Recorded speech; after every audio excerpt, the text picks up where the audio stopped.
Cathy. Welcome to the Hi, 813 Andrew. Exchange Podcast. Happy to have you on the show. Thank you for having me. So, dive into how you became an MD and kind of your passion for everything and your full, story getting into this. Okay, sure. Yeah, so I'm Cathy Chapala-Montague. I am a board-certified family medicine physician. I've been practicing medicine since 2008, so I'm a dinosaur, yes. So after residency, I was working in an emergency room in New York, Queens, where I met my husband, and we moved down here. So we've been here 10 years, and I've been working in urgent cares ever since. So I love doing procedures, so I'm very proficient at, injections, and that's kind of where my sweet spot is. But I guess I got into the whole aesthetics space during COVID. Thank you, COVID. Everybody has good things and bad things about COVID. Yeah. And, I had to stay home with my kids full time, and we couldn't really go get our hair done, our nails done, for safety reasons. So I thought, well, what can I do for myself at home? How can I take care of my skin? And because I'm a doctor, I nerded out and geeked out on, skincare. What skincare products? What do these skincare products do? How do these skincare products work?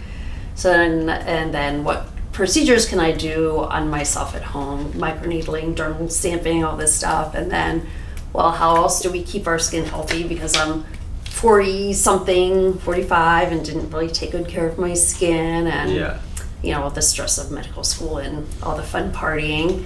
All the sun damage from, when I was a kid. Yeah. So I had a lot of wrinkles, and then I was like, let's get into wellness. How can I take care of my skin? And it's not just, it's what you eat and how well you sleep and all the pillars of wellness. You are what you eat, getting enough exercise, all those kinds of things. And then I was like, so now we need some injections, reading about Botox and fillers. So I got some certifications, went through the training. I shadowed a plastic surgeon at her med spa for a few months, and here I am. Yeah, medical director and master injector at iGlow. Yeah, absolutely. Yeah. So how did you discover iGlow then? So I met Dima. She was Miss Tampa, and I guess it was a year and a half ago. I met her at the Springs Handbags and Happy Hour event. And I just decided, there's Miss Tampa, let me go up and say hi to her. And I thought she, not most people, I shouldn't say that.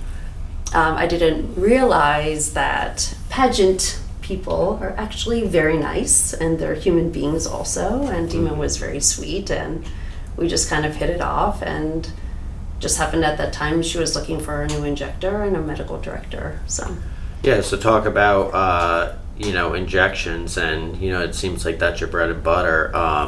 For someone who doesn't even know what that means, at a third grade level, what are injections? Sure.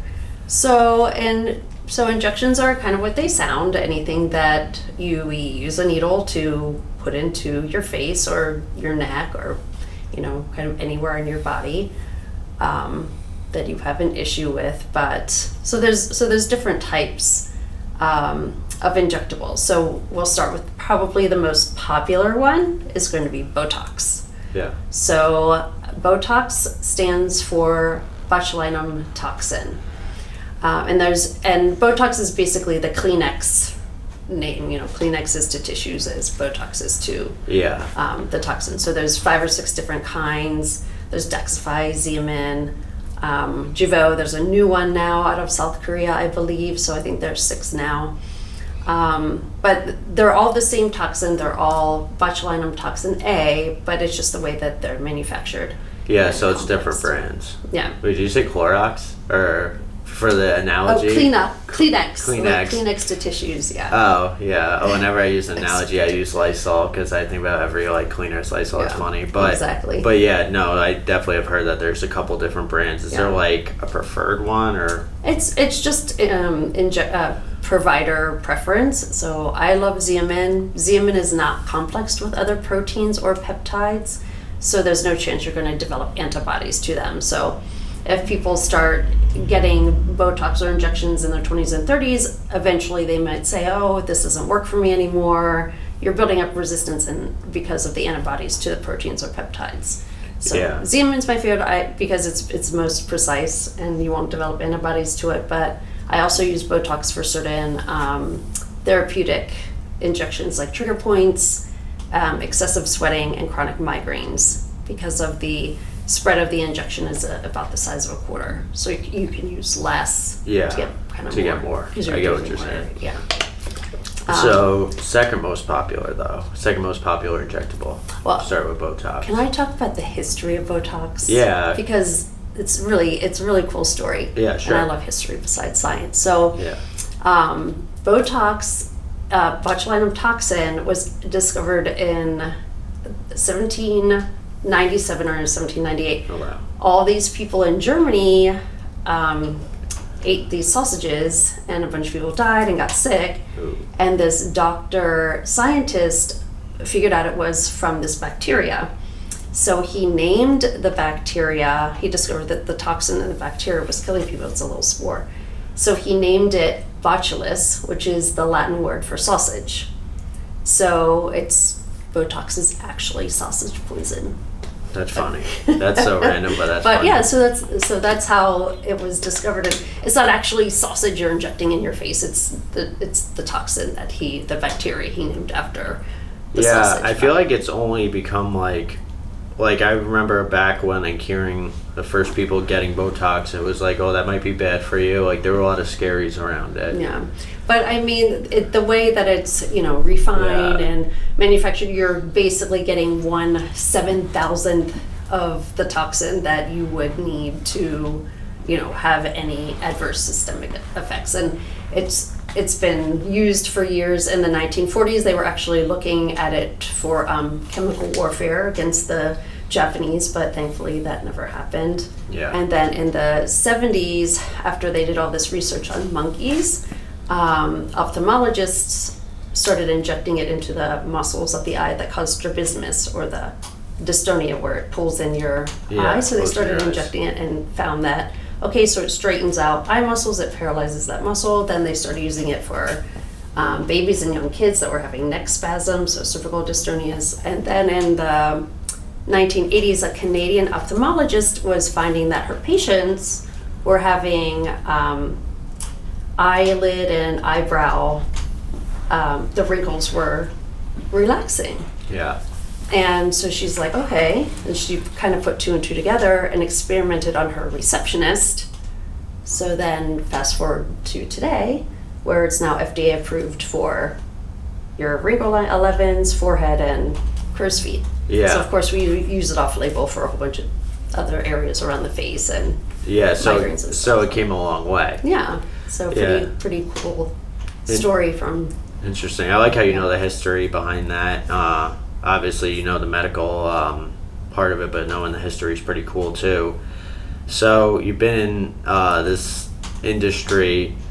Really, you kind of hit this aesthetic industry hard, like from COVID on. Mm-hmm. But before, were you just with urgent care? Were you doing urgent care and something else? No, just urgent care. Yeah. Nice. Yeah. Nice. So, what do you, between the two, what do you feel like is a more relaxing practice and a more hectic one? Oh, this is definitely more relaxing. Yeah. Yeah.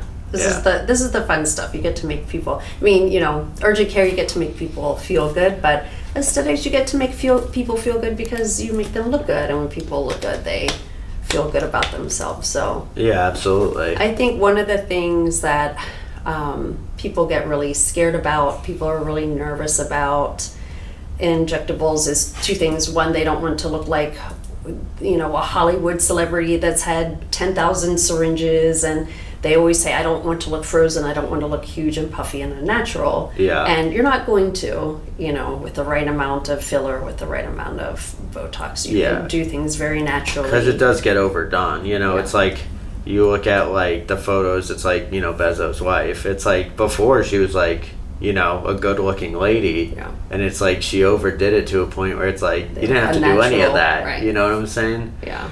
So that is like, I know that's a lot of people's fears. Like, well, Yeah. I don't want my lips to look like, a puffer fish. Yeah, and you Yeah. won't if you go to the right person who knows what they're doing, and talk. We always talk to you. You always come in for a consultation. We find out what you want, what your, interests are. Like, you were saying you're interested in laser hair removal, so we wouldn't go crazy and remove all the hair on your body. It's Yeah. where you want where the areas of your concern or what. Yeah, and it's like something like that. It's like I would just do something like that because I'm sick of trimming my neckline all Yeah. the time, or like, it's like just like a little thing. It's like I like being I don't know, as a guy, like having like hair on my arms and stuff like that, but because it's kind of weird. I know a lot of guys with no hair on their arms. I'm like, strange. But Yeah, and injectables, they do wear off. I mean, Botox lasts 3 to 4 months. So if something would happen, I mean, the biggest, I guess, side effect and complication is people will are always concerned about the droopy eyelid, but that's when people are hitting this muscle right here. So I mean, if something adverse happens to happen, remember it's just temporary. If you don't like it, it'll wear off. Same thing with fillers. Fillers are dissolvable, so we always have on board, Hylenex. If something happens, or you get too much lip filler, or somebody else gives you too much filler, we can always dissolve it. Yeah. We always follow safety. That's like doing something like this with someone that's like actually experienced, and like having an MD doing it, versus someone that's just like, oh well, I don't know, I got this off the truck or whatever, and like we'll figure it out. It's like, the official way to do things, because the anatomy, you guys know everything, like this many units, blah blah blah, and it's like the first time I heard that language, I was like, what does that mean? Yeah. Units. That I mean, that's like a sport betting term, but no, it's truly fascinating how like far it came. So Botox, lip filler, and then other fillers, other dermal fillers for, your smile lines, jowls, neckline, anywhere where you're losing volume, because as we age, our, ligaments are sag, a lot of laxity, the bones shrink, so everything falls forward. Yeah, so fillers and. We could always get that lift, fill in lines. There's two different types of fillers. There's biostimulating fillers and there's hyaluronic acid fillers.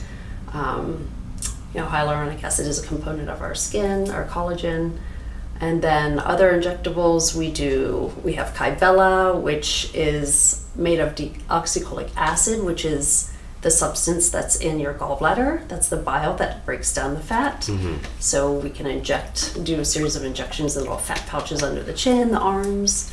Nice. What else do we do? I do trigger points, migraines, excessive sweating. Yeah,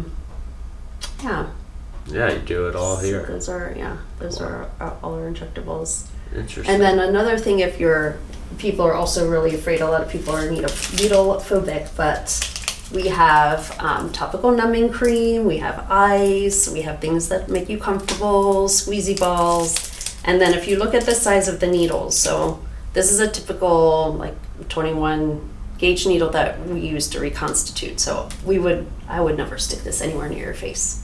Yeah. So the size of the needles that we use are going to be anywhere from a 30 to a 32 gauge. So. Oh, I can't even barely see that. Right, exactly. Yeah. So it's just like a little tiny, barely even a pinch. Yeah. Yeah. So if you're afraid of needles, we have, things to make you comfortable and that's see cool. the size of the needle. Yeah. I was when I was a kid, and like now, like they don't bother me. Yeah. But interesting. So, you discovered iGlow, and then you're one person here. Who else is here, and just to let people know about iGlow, as a company in general. Sure. So Dima Hassan is the owner. She's owner esthetician. So other services that we have here, we have CO2 and Morpheus. CO2 is an ablative laser. Morpheus is microneedling on steroids, I like to call it. So really good for skin tightening, fine lines, wrinkles. hyperpigmentation, basically any and every skin problem you have. Yeah. She does hydrofacial. We have peels. Peels are really good for people with acne and other types of hyperpigmentation. Laser hair removal. We do IV therapy Nice. here. So IV therapy is really nice. It bypasses the GI tract. So if you're sick or looking for an energy boost, it's a great way just to bypass the whole digestive system, go straight into the bloodstream and feel good right away. Yeah. If you're going out this weekend, Andrew, you can No, my days stop of going in out are, done.